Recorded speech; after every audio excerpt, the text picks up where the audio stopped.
Welcome to Successful Living with Bill Knapik. Every week we talk about success and everything that goes along with it. You'll learn the principles of success, how to achieve success, and learn to overcome challenges that may be getting in the way of success in your life. You'll hear from Bill Knapik, a radio personality and business development expert, along with insight from special guests.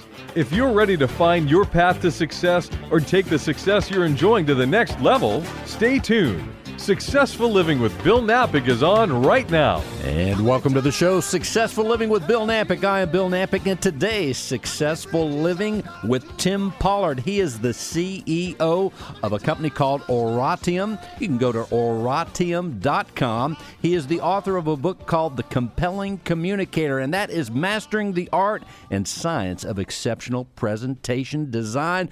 Tim, welcome to the show. Thank you, Bill. Good morning. Communications is kind of important in life, and I'm so glad you have the book out called The Compelling Communicator. I'm reading it, and it has great information for people to use no matter what they do. You know, it's true. I wrote the book originally more from the standpoint of business, the classic business executive or nonprofit executive, and yet we get all this incredible feedback from people. It really surprised me about folks that have had, breakthroughs in communication with difficult teenagers, a guy who'd been trying to sell a Harley Davidson for a year, sold it the next day after taking our class. And I think what we often don't appreciate is how critical communication is in every realm of our life. You know, we are more likely to get the places we're trying to go, to get the outcomes we want, if we can communicate our ideas well. So, it's funny you should start there, because I think we've seen broader application of our work than perhaps we originally expected. It is so important. And, of course, the company name is Oratium, and that's Oratium, and they can go to the website. And before we talk a little bit more about the book, let's tell people about your company and your game plan and what you do to serve people all the time. Sure. So Oratium is a very obscure word. It actually is Latin for an oral argument, so it's the same root as orator and oratory. We believe something very fundamental, that not only is great communication important, as we've discussed, but there are really two ways of thinking about communication. One is it's all about the delivery. You know, you've got great eye contact and body language, and you'll do fine. It's complete nonsense. A lot of people listening to this have been through that kind of training. They've been videoed. They've been told to take their hands out of their pockets. And they know it didn't make a blind bit of difference, because whenever you leave, let's think about a formal presentation. Whenever you leave a presentation and you hate it, you never hate it because the guy didn't have good eye contact. It's ludicrous. You hate it because it was poorly structured, there was too much information, it was a vomit of PowerPoint slides. And we believe that the key to all communication is architecture. It's architecture of the message. And so the cool thing about that is anybody can become a world-class communicator, because the rules of architecting great communication can be learned. It's more of a process than a skill, if you like. So people who think they can't communicate well because they don't have that sort of natural talent, or they get nervous when they speak, they don't have to be worried at all, because that's actually not what's being evaluated. So what we do is we teach a model for message architecture. Probably 75% of what we do is we help companies with their sales messaging. A lot of companies have these great solutions but just do not know how to tell the story well. They get, again, tied up in a lot of PowerPoints, history of the company, pictures of buildings, how the sausage is made, rather than why the customer should care. And then about a third to a quarter of what we do is executive communication skills. We do a lot of leadership academies for very large companies, and just help executives, either for-profit or non-profit, just become much more effective communicators. And the results are pretty spectacular. It's really cool what we see. So we love what we do, love helping people see the change they're looking for.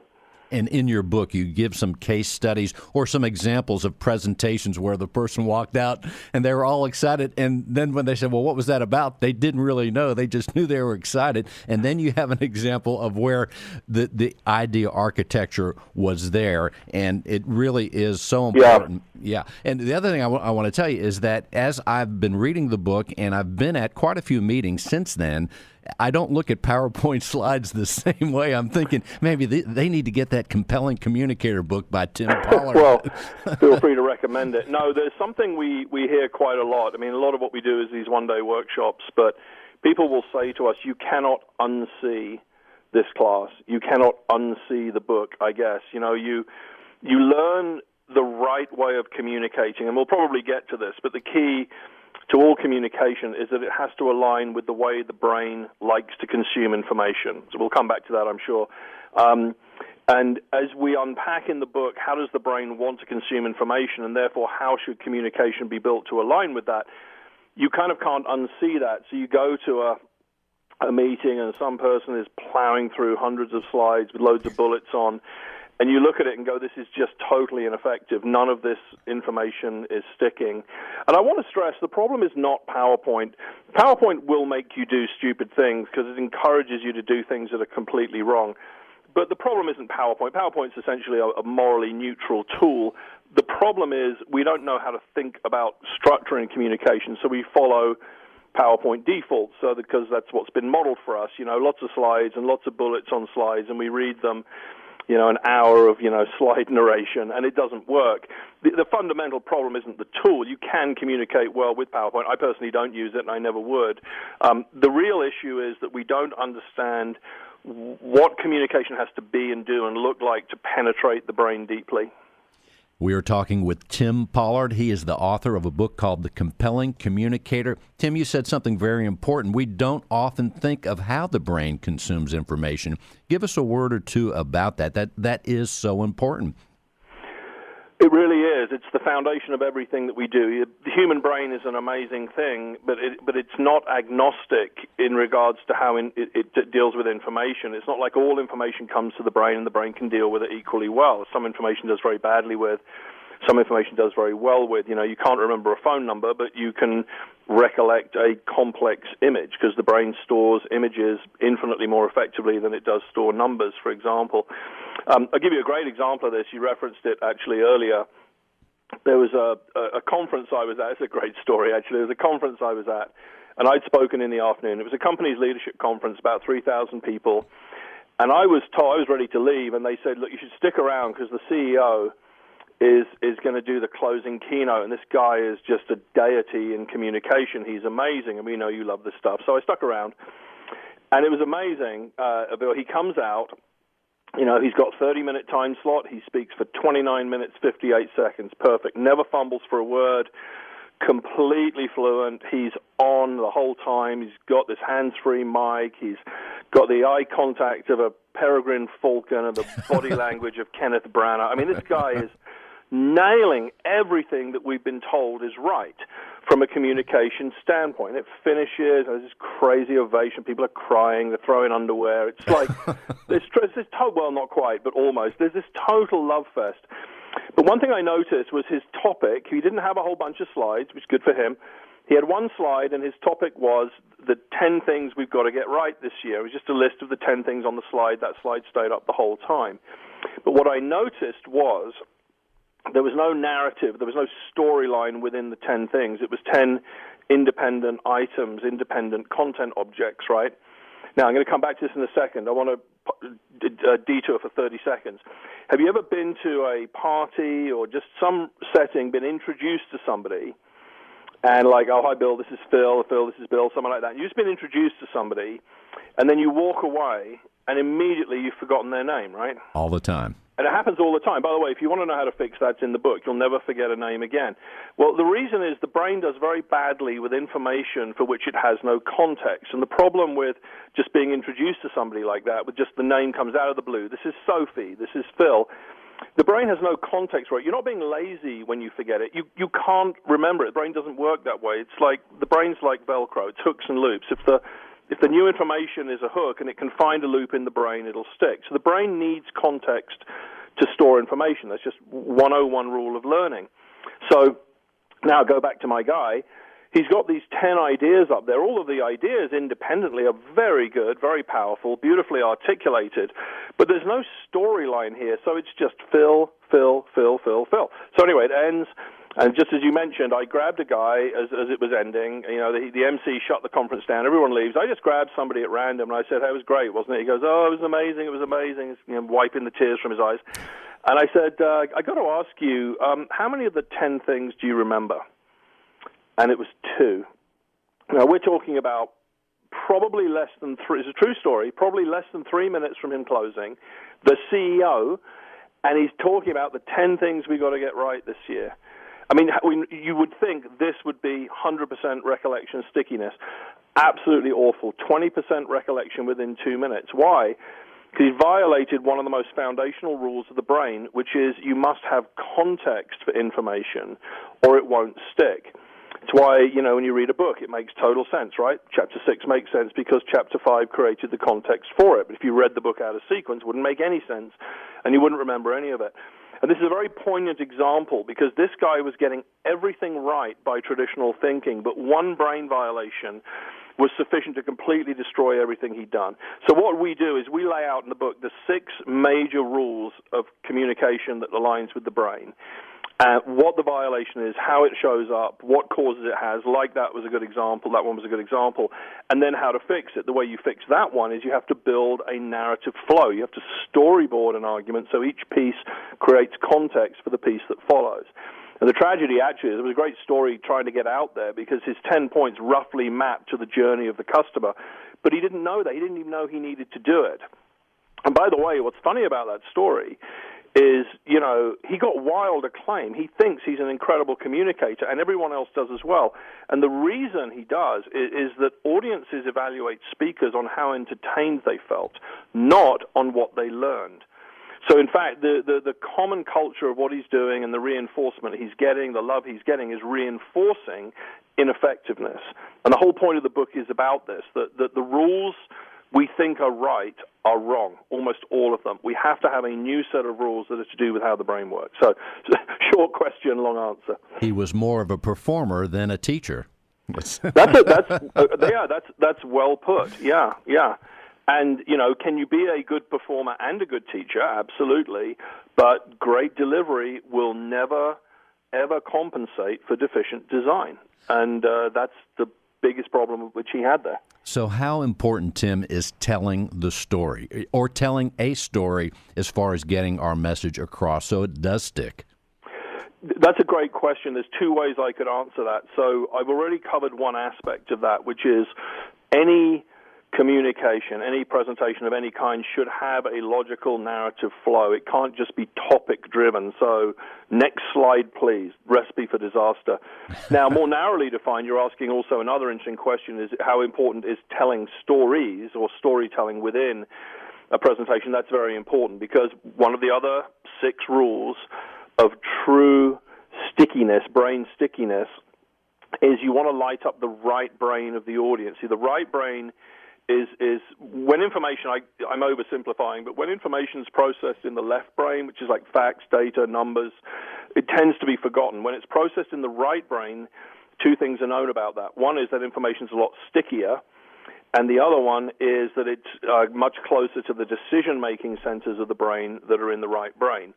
So as I said earlier, you can't remember phone numbers, because they're stored in the left brain, but if I ask you to close your eyes now and recreate in your mind the image of, say, something graphic like, the planes hitting the World Trade Center or your childhood bedroom or something like that, you could recreate that in perfect detail. So there are actually 5 different ways of lighting up the right brain of the audience, and that creates tremendous stickiness and memorability. And yet most Westerners, presenters, we focus on fact and data, which is left brain. Now, storytelling is one of the 5.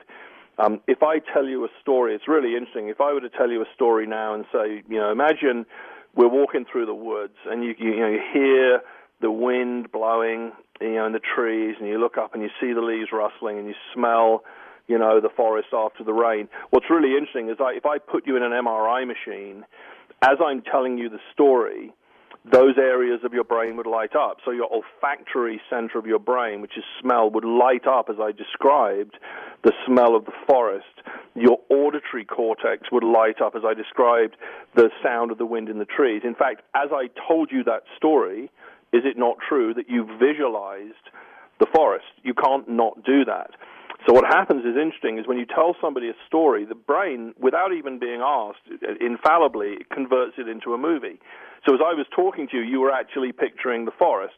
So what you want to do in almost all presentations is find a place where a story to bring data to life can be created. And one of the best examples is most presentations, if you want them to be effective, should be anchored in an audience problem or a customer problem.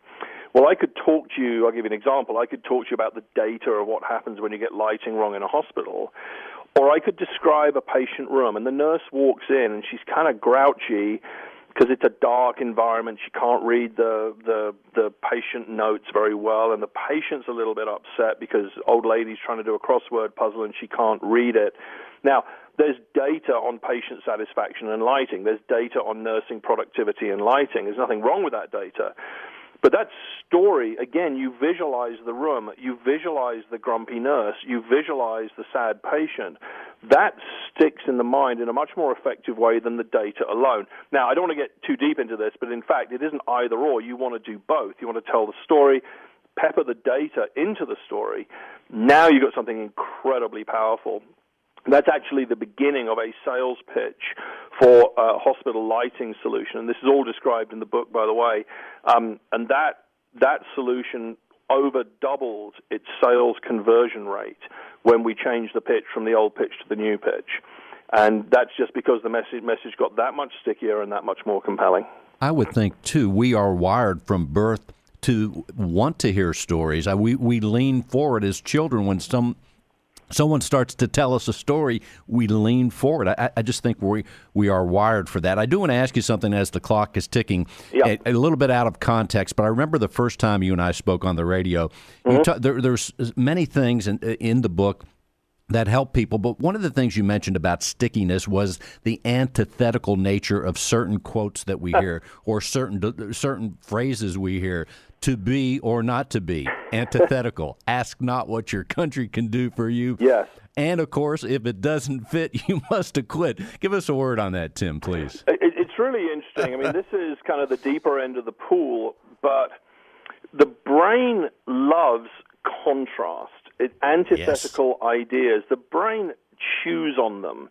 It is like chewing gum to the brain, because what the brain does is it takes the two antithetical ideas and it tries to reconcile them, and it loves doing it. Now, what's interesting about where the brain does this is it's two synapses away from where you make decisions, which in brain distance is nothing. And that makes sense, right? Because a decision of any kind is do I or don't I? This car's good, but it's expensive.